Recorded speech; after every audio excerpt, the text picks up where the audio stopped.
All right, let's talk about tone. Now, in the past, we've talked about identifying whether a tone is positive or negative. But as you know, the multiple choice questions aren't going to give you just two options, right? Instead, they want a really specific adjective to describe the tone that a speaker is using. So our next step is to go beyond just a positive, negative tone and to branch out into more specific tones that are tied to emotion. Because when we're talking about tone, it's really about just identifying that speaker or that author's emotions as they're writing, okay? So that said, there are four basic categories of emotion. There's happiness, there's sadness, there's anger, and there's fear. One way to think about it is if you've ever seen the Disney Pixar movie Inside Out, the little characters that have their colors and they affect Riley's memories and things, it's a great way of thinking about how emotions are separated. But then also how certain feelings are a combination of different emotions, okay? However, the movie does have 5, but in my world, I think disgust is just a type of mad. So, anyways, that said, let's talk about how we take these categories and go further, because the next thing is, just like we can't say, oh, the passage tone is positive, we can't really just say it's happy either, because if you think about the word happy, there are so many words under that umbrella that it's too vague. I like to call it or think of it as shades of meaning. So when we're talking about the shades of meaning, we're talking about the range of happiness, okay? So for example, we can go from pleased. Pleased is a form of happiness, right? But there's also triumphant. Those both mean happy, but they're on such different ends of that scale of meaning, right? So for example, at the very far end of happiness is just being pleased. It means you're content, you're obviously happy, you're not sad, mad, or angry, or any of the other emotions, so it's still positive. If I am triumphant, I'm on the complete other end of the happiness scale, right? I just went to battle and won or something. There is a huge, huge success that's creating an immense amount of happiness. So when we're talking about tone, if we read a section and we're like, oh, well, yeah, he's happy, it's easy to identify that. The trick is to look at that scale of meaning or the different words that mean happiness and identifying the exact right one, okay? Similarly with mad, I can be upset, which means I'm a little mad, right? Or I can be very mad and I'm irate.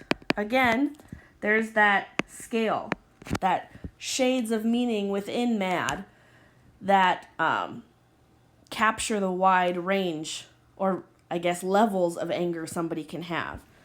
With sadness, I can say that I'm glum. That just kind of means I'm bummed, not heartbroken or anything, but I'm a little sad, right? Whereas if I was to say devastated, again, opposite ends of the scale, and there's multiple words within that scale that fall in the middle, right? When we're looking at tone and we want to be really analytic about it, we need to find which spot on the scale does that speaker's emotion fall in. Similarly with afraid, I could be nervous or I could be terrified. Again, there's that scale where there's multiple words along the way, okay? So the reason I'm kind of going through this with these 4 different categories is, again, you can't just say the author is mad. That's too general, too vague. We need to look at all of those words that mean mad and find the right one. And a good way to kind of visualize that is to think about the emojis in your phone, okay? If you think about the number of happy emojis, there's quite a range. There's multiple, I would say at least 10, right? If you think about the emojis that look mad, there's multiple, at least 5. With fear, sadness, it's the same thing. So when they create those emojis, they're trying to kind of create like a little capsule of human emotions so that you can show that to people when you're snapping or texting, right? So one good way to talk about tone and to identify it is to use those or think about those, visualize those as you're reading, okay? What face would the speaker have at which point? Which emoji would match how they're feeling, okay? And what we're using that for is this idea of tonal shift. Because if we're doing a rhetorical analysis like you will do on your exam, we can't just say, the author is worried. That's true, and I mean, you could effectively explain the reasoning behind that tone, but it's so hard to talk about tone singularly like that. So instead, we're looking for what's called tonal shift, or when the tone changes. Because when a tone changes, when a speaker's attitude changes, there's usually a reason for it. And it has that second half that we need for the rhetorical analysis, right? If there's a tonal shift, I can talk about why did the author switch from worried to irate? Why did that change happen? And what effect is it going to have on the listener? All right? So like I said, using the emojis like I have done on this sample here, you just kind of place them along as you see the author's feelings come across, okay? Let's read the context for this one, and then I'm going to kind of explain how we go to the next step, because what you're going to have to do on your assignment is to tell me what tone word fits this section, okay? I've given you the emoji or the kind of framework or the hint, so to speak. What I want you to do is find the exact right word that falls under mad or anger that describes how JFK feels or how his tone is coming across in each section, okay? So let's do this first part together. Let's read the context of the prompt just so we know who and what and where and why. And then we'll do this first piece as an example. So it says, on April 10, 1962, as the United States was emerging from a recession, the nation's largest steel companies raised steel prices by 3.5%. President John F. Kennedy, who had repeatedly called for stable prices and wages as part of a program of national sacrifice during a period of economic distress, held a news conference on April 11, 1962, which he opened with the following commentary regarding the hike in steel prices. All right, and we're not going to worry about the task right now because we're just worried about annotating for tone for this activity. So, we know it is JFK. We know he is talking to the steel industry or the steel companies because they've raised prices when people can't afford it because there's a recession. And this is his news conference in which he's responding to that price increase. So let's read this first paragraph. I'm sorry, I know my emojis kind of cut off part of the passages, but that's fixed on your version. But let's read through and specify what tone word, because obviously looking at our emoji, we know he's mad.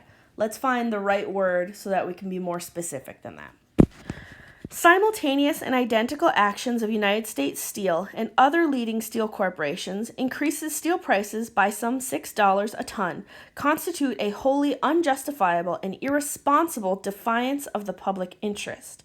In this serious hour in our nation's history, when we are confronted with grave crises in Berlin and Southeast Asia, when we are devoting our energies to economic recovery and stability, when we are sending reservists to leave their homes and families for months on end, and servicemen to risk their lives, and 4 were killed in the last 2 days in Vietnam, and asking union members to hold down their wage requests at a time when restraint and sacrifice are being asked of every citizen, the American people will find it hard, as I do, to accept a situation in which a tiny handful of steel executives, whose pursuit of private power and profit exceeds their sense of public responsibility, can show such utter contempt for the interests of 185 million Americans. So, first step, like I said, positive or negative? Obviously negative. Of the 4 emotions, obviously mad. So what we need to go is that one step further to specify what kind of mad he is, all right? And there are some words I think that kind of jump out to me that kind of show his anger. For example, talking about their defiance, how they are unjustifiable and irresponsible, saying they have utter contempt for the American people, kind of creating this comparison to what everyone else is doing. talking about their own pursuit of private power. I think this is a great example of a speaker being disgusted. He's disgusted with the choice that these steel executives have made, talking about how just because they're greedy, they've showed that they have contempt for their fellow Americans. And from this, I get the sense that he feels that's disgusting. So, here's my emoji. I'm going to say, I ran out of space here. Let me scooch over a little bit. I'm saying that he is disgusted. And that is my tone word. So what I did, I started with A, is it positive or negative? B, which of the 4 emotion categories does it fall into? And then 3, in that scale of meaning under mad, which word fits best? Okay? So that is what your assignment is going to be, to look at the rest of this and identify those tone words. And this guide, or I guess this annotated version, is to help you because it has the emojis already in place.